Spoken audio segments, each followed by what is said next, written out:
Na aula passada, eu expliquei um pouco para vocês como é que funcionava o sistema de arquivos e seus problemas. Nessa aula de hoje, vamos entender como é que surgiram os bancos de dados e com que propósito esses bancos de dados surgiram. Lembrem da aula passada que eu expliquei a você que o sistema de arquivos era todo em papel, ou seja, tudo era organizado em papel, em gaveteiros, e as pessoas organizavam as informações nesses gaveteiros. Era bem complicado achar esses papéis, até porque você não sabia em qual gaveteiro estava armazenada a sua informação.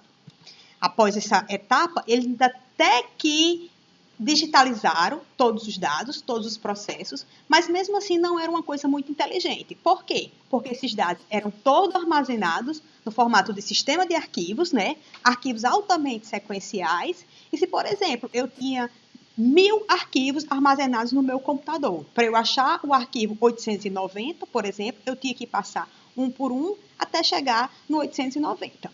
Além disso, como eu bem expliquei na aula passada, os arquivos eram muito separados. Imagine uma imobiliária, como eu dei de exemplo na aula passada. Tinha um setor de contrato, tinha um setor de aluguel, tinha um setor de vendas, onde os sistemas não se comunicavam. Era tudo muito isolado, muito separado, e aí era bem difícil de tocar essa imobiliária de maneira correta, porque os setores não se conversavam.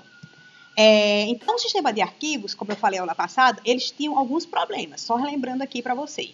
Eles não garantiam restrições de integridade, nem de atomicidade, não tratavam concorrência. Lembra aquele exemplo que eu dei para vocês, marido e mulher sacando dinheiro em locais diferentes? Não tinha segurança de backup, nada disso. Separação, isolamento dos dados, inconsistência, redundância, enfim, o sistema de arquivos apresentava muitos problemas para quem queria trabalhar com armazenamento de dados. O que aconteceu? Em 1960, a IBM percebeu que estava ficando muito caro ficar contratando várias pessoas para lidar com sistemas diferentes para poder organizar os seus dados. E esse camarada aqui, o Ted Code, né, em 1960, ele era funcionário da IBM, ele propôs o uso de matemática, né, o uso de cálculo e álgebra relacional para permitir que os usuários, que não precisavam ser técnicos, eles tinham que saber usar as informações, né? Armazenar e recuperar grande quantidade de informações. Então, o que foi que o Ted Code propôs? Ele propôs usar matemática, álgebra relacional, né? De modo que armazenasse todos os tipos de dados, de arquivos. Lembra lá que eu falei também na aula passada, em que existia uma empresa que produzia, vendia e comprava produto? Então, pega aquele exemplo da aula passada. O Ted Code propôs que todos os dados que estavam até então separados ficassem armazenados numa única tabela, né? A proposta dele era essa, usar matemática e usar a teoria de tabelas, que melhorava o tipo de armazenamento. E aí tem essa pequena frase, né? No início era o caos, então o Ted Code disse, façam-se os bancos de dados relacionais, ou seja, banco de dados baseado totalmente em tabelas.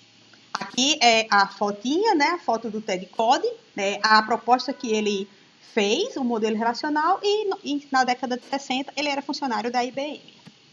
Então, quando ele propôs isso, quando você usa matemática, quando você usa álgebra relacional, né, você deixa as coisas muito mais amarradas e aqueles problemas que existiam lá no sistema de arquivos, restrição de integridade, atomicidade, tratamento de concorrência, todos aqueles problemas que nós falamos, seriam resolvidos como foram, e eu vou mostrar isso a você, certo? Resolvidos com essa nova possibilidade de armazenar todos os dados em tabela. Então, o pai dos bancos de dados relacionais é o Ted Code de 1960. Então, o que é um banco de dados? É um conjunto de informações relacionadas referente a um contexto do mundo real, geralmente mantido por um longo período de tempo.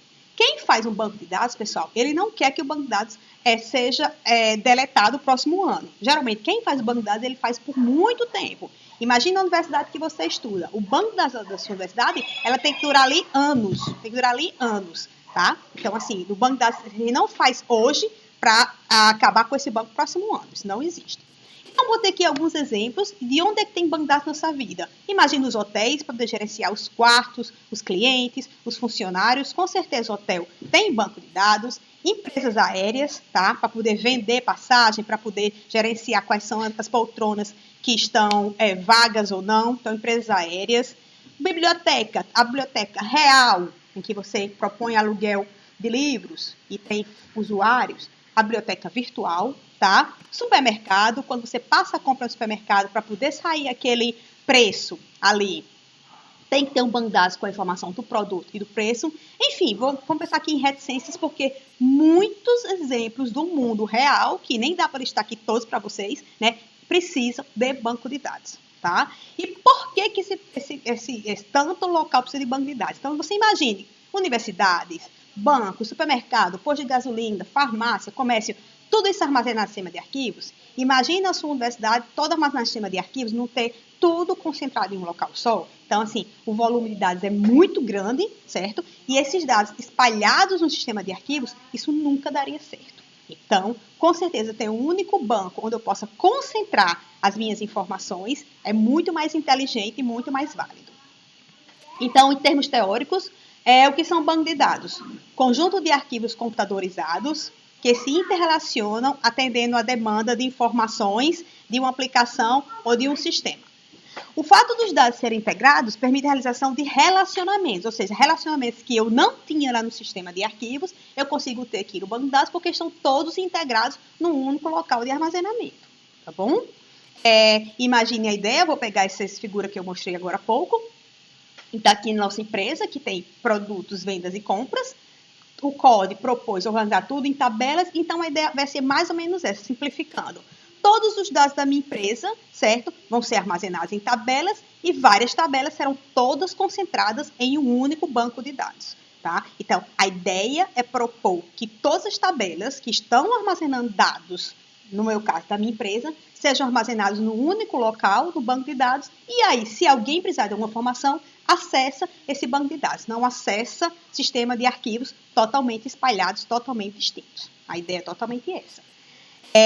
Fazendo aqui uma pequena comparação, ó, imagem de sistema de arquivos, né? Eu tinha os dados e aqui o sistema que acessava esses dados, eu tinha outra quantidade de dados, sistema que acessava esses dados, então, sistemas separados. No banco de dados, o que é que eu faço? Os dados estão todos num local só, né? Eu tenho um único sistema que acessa esses dados e aí meus aplicativos, funcionário X, funcionário Y, podem acessar esse sistema e vai acessar essa quantidade de dados armazenada, certo? Então, uma outra figura ilustrativa vem a ser isso. Imagine sistema de arquivos, imagine minha imobiliária, né? Funcionário, aplicação 1, aplicação 2, aluguel, aplicação 3, vendas, né? Tudo bem espalhado. Quando eu entro na realidade dos bancos de dados, eu coloco todo mundo em um único local. Todo mundo num banco de dados só, tá bom? Aqui é da imobiliária, né, que eu acabei de falar, sistemas de arquivos todos espalhados. Na hora que eu saio do mundo do sistema de arquivos e venho para o mundo do banco de dados, a proposta é essa, ó, meu banco de dados com todas as informações, um sistema que vai acessar esse banco de dados e os programas de aplicação que acessam esse sistema unificado, tá bom? Então, para concluir a aula de hoje, então, o que são bancos de dados? São coleção de dados interrelacionados, certo? Conjunto de dados estruturados que são confiáveis, coerentes e compartilhados por usuários, mesmo que eles tenham necessidades diferentes de informação, né? E é uma coleção compartilhada de dados onde eles se interrelacionam e onde eles podem reconhecer um ao outro, né? Sem ter aquela separação que existia tanto no sistema de arquivos. Agora eu estou num lugar só, de maneira organizada, onde todo mundo pode se conversar, ok? O grande resumo seria esse, qual foi o histórico do armazenamento de dados. Primeiramente, os arquivos, o sistema de arquivos. Depois, chegou a época do banco de dados com a proposta do modelo relacional, baseado em tabelas. Isso aqui é assunto de próximas aulas. E o futuro, estamos aguardando o que está acontecendo, tá? Por enquanto, o modelo relacional não está morrendo. Muitos bancos de dados hoje são baseados em modelos relacionais, baseados em tabelas. Tá? Então, nessa aula, a gente viu como surgiram os bancos de dados e a próxima aula, objetivos dos bancos de dados, profissionais envolvidos, sistema gerenciador de banco de dados e o administrador de banco de dados. Até a próxima aula. Tchau!